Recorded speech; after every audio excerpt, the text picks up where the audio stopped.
ಎಲ್ರಿಗೂ ನಮಸ್ಕಾರ. ನಾನು ನಿಮ್ಮ ಮನೋಜ್. ಅನ್ವೇಷಿ ಚಾನಲ್ಗೆ ನಿಮಗೆಲ್ಲರಿಗೂ ಸ್ವಾಗತ. ಯಾವ ಪ್ರಾಣಿ ಪ್ರತಿ ವರ್ಷ ಅತಿ ಹೆಚ್ಚು ಜನರ ಸಾವಿಗೆ ಕಾರಣ ಆಗುತ್ತೆ? ಆಪ್ಷನ್ ಎ ಹುಲಿ, ಆಪ್ಷನ್ ಬಿ ಚಿರತೆ, ಆಪ್ಷನ್ ಸಿ ಆನೆ, ಆಪ್ಷನ್ ಡಿ ಸೊಳ್ಳೆ. ಆಪ್ಷನ್ ಡಿ ಕೇಳಿ ನಿಮಗೆಲ್ಲ ಆಶ್ಚರ್ಯ ಆಗಿರ್ಬೋದು, ಆದರೆ ಈ ಪ್ರಶ್ನೆಗೆ ಸರಿಯಾದ ಉತ್ತರ ಆಪ್ಷನ್ ಡಿ ಸೊಳ್ಳೆ. ಸೊಳ್ಳೆ ಕಡಿತದಿಂದ ಡೆಂಗ್ಯೂ, ಮಲೇರಿಯಾ, ಚಿಕನ್ ಗುನ್ಯಾ ಮುಂತಾದ ರೋಗಗಳಿಗೆ ತುತ್ತಾಗಿ ಪ್ರತಿ ವರ್ಷ 7,50,000ಕ್ಕೂ ಹೆಚ್ಚು ಜನ ತಮ್ಮ ಪ್ರಾಣವನ್ನು ಕಳೆದುಕೊಳ್ಳುತ್ತಿದ್ದಾರೆ. ಶಾಕಿಂಗ್ ನ್ಯೂಸ್ ಏನಪ್ಪ ಅಂದರೆ, ರಾಜ್ಯದಲ್ಲಿ ಡೆಂಗ್ಯೂ ಕೇಸ್ಗಳ ಸಂಖ್ಯೆ ಹೆಚ್ಚಾಗ್ತಾ ಇದೆ. ಇದುವರೆಗೆ ಕರ್ನಾಟಕದಲ್ಲಿ 25,589 ಡೆಂಗ್ಯೂ ಕೇಸ್ಗಳು ಪತ್ತೆಯಾಗಿದ್ದರೆ ಇದರಲ್ಲಿ 516 1 ವರ್ಷಕ್ಕಿಂತ ಕಡಿಮೆ ವಯಸ್ಸಿನ ಮಕ್ಕಳು ಮತ್ತು 18 ವಯಸ್ಸಿನೊಳಗಿನ 9,129 ಕೇಸ್ಗಳು ಪತ್ತೆಯಾಗಿವೆ. ಹಾಗಾದರೆ ಈ ರೋಗ ಹೇಗೆ ಹರಡುತ್ತೆ, ಈ ರೋಗದ ಲಕ್ಷಣಗಳೇನು ಮತ್ತು ಈ ರೋಗದಿಂದ ಬಚಾವಾಗೋದು ಹೇಗೆ ಅಂತ ಇವತ್ತಿನ ವಿಡಿಯೋದಲ್ಲಿ ನೋಡ್ತಾ ಹೋಗೋಣ.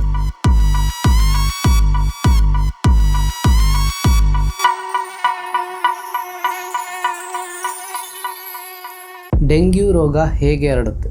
Infected female Aedes aegypti mosquito ದೇಹದಲ್ಲಿ ಕಂಡುಬರುವ ಈ ಡೆಂಗ್ಯೂ ವೈರಸ್ ಆ ಸೊಳ್ಳೆ ಮಾನವನಿಗೆ ಕಚ್ಚಿದಾಗ ಆತನ ದೇಹ ಸೇರುತ್ತೆ.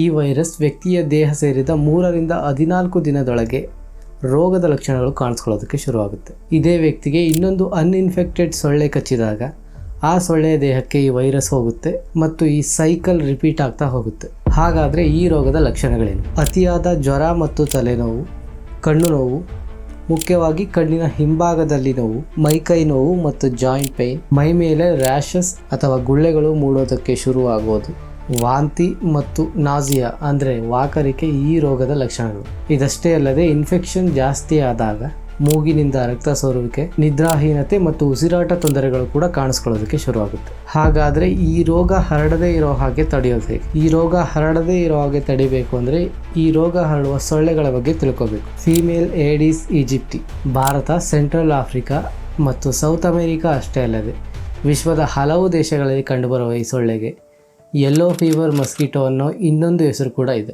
ಈ ಸೊಳ್ಳೆ ಡೆಂಗ್ಯೂ ವೈರಸ್ ಅಷ್ಟೇ ಅಲ್ಲದೆ chikungunya, Zika virus, Mayaro virus, yellow fever virus ರೋಗಗಳನ್ನು ಕೂಡ ಹರಡುತ್ತೆ. ಈ ಸೊಳ್ಳೆಗಳು ಮುಂಜಾನೆ ಮತ್ತು ಮುಸ್ಸಂಜೆ ಸಮಯದಲ್ಲಿ ಹೆಚ್ಚಾಗಿ ಆಕ್ಟಿವ್ ಆಗಿರ್ತವೆ.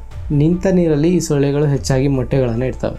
ಹಾಗಾದರೆ ಈ ಸೊಳ್ಳೆಗಳಿಂದ ರಕ್ಷಣೆ ಪಡೆಯೋದು ಹೇಗೆ? ಮೊದಲನೇದಾಗಿ ಈ ಸೊಳ್ಳೆಗಳು ಮೊಟ್ಟೆ ಇಡದ ಹಾಗೆ ಹಳೆ ಬಕೆಟ್, ಡ್ರಮ್ಗಳು, ಪ್ಲಾಸ್ಟಿಕ್ ಕವರ್ ಅಥವಾ ಡಬ್ಬ, ತೆಂಗಿನ ಚಿಪ್ಪು ಅಥವಾ ನಿಮ್ಮ ಮನೆಯ ಬಾಲ್ಕನಿಗಳಲ್ಲಿ ನೀರು ಶೇಖರಣೆ ಆಗದ ರೀತಿ ಎಚ್ಚರ ವಹಿಸಬೇಕು. ತುಂಬು ತೋಳಿನ ಶರ್ಟ್ಗಳನ್ನು ಧರಿಸೋದು ಮತ್ತು ಸೊಳ್ಳೆ ಪರದೆಗಳನ್ನು ಬಳಸುವ ಮೂಲಕ ಈ ಸೊಳ್ಳೆಗಳಿಂದ ದೂರ ಉಳಿಬಹುದು. ಮಸ್ಕಿಟೋ ರಿಪೆಲೆಂಟ್ ಕ್ರೀಮ್ ಬಳಸೋದು ಮತ್ತು ಇತರೆ ಮಾರ್ಗಗಳಿಂದ ಈ ಸೊಳ್ಳೆಗಳಿಂದ ದೂರ ಉಳಿಯುವ ಮೂಲಕ ನೀವು ಡೆಂಗ್ಯೂ ರೋಗದಿಂದ ಪಾರಾಗಬಹುದು. ಕೊನೆಗೆ 9 ರಿಂದ 16 ವರ್ಷದ ಮಕ್ಕಳಿಗೆ ಡೆಂಗ್ಯೂ ವಿರುದ್ಧ ವ್ಯಾಕ್ಸಿನ್ ಹಾಕುವ ಮೂಲಕ ಡೆಂಗ್ಯೂ ರೋಗಕ್ಕೆ ತುತ್ತಾಗದ ರೀತಿ ಕಾಪಾಡ್ಕೋಬಹುದು. ನೆನಪಿರಲಿ, ಇನ್ಫೆಕ್ಟೆಡ್ ವ್ಯಕ್ತಿಯ ಜೊತೆ ದೈಹಿಕ ಸಂಪರ್ಕ ಬೆಳೆಸುವುದರಿಂದ ಅಥವಾ ಇನ್ಫೆಕ್ಟೆಡ್ ವ್ಯಕ್ತಿಯ ಸಲೈವಾದಿಂದ ಈ ರೋಗ ಹರಡುವುದಿಲ್ಲ. ಈ ವಿಡಿಯೋ ಇಷ್ಟ ಆಗಿದ್ರೆ ಮಂಕಿ ಪಾಕ್ಸ್ ಮತ್ತು ಕೋವಿಶೀಲ್ಡ್ ವ್ಯಾಕ್ಸಿನ್ನ ಸೈಡ್ ಎಫೆಕ್ಟ್ಗಳ ಬಗ್ಗೆ ಕೂಡ ಚಾನಲ್ನಲ್ಲಿ ವಿಡಿಯೋ ಇದೆ, ಚೆಕ್ ಮಾಡೋದನ್ನು ಮರಿಬೇಡಿ. ಈ ವಿಡಿಯೋ ಇಷ್ಟ ಆಗಿದ್ದರೆ ಲೈಕ್ ಮಾಡಿ ಮತ್ತು ನೀವು ತುಂಬ ಕೇರ್ ಮಾಡೋರಿಗೆ ಈ ವಿಡಿಯೋವನ್ನು ಶೇರ್ ಮಾಡಿ ಮತ್ತು ಇದೇ ರೀತಿ ಇನ್ಫಾರ್ಮೇಟಿವ್ ವಿಡಿಯೋವಾಗಿ ಅನ್ವೇಷಿ ಚಾನಲ್ಗೆ ಸಬ್ಸ್ಕ್ರೈಬ್ ಆಗಿ.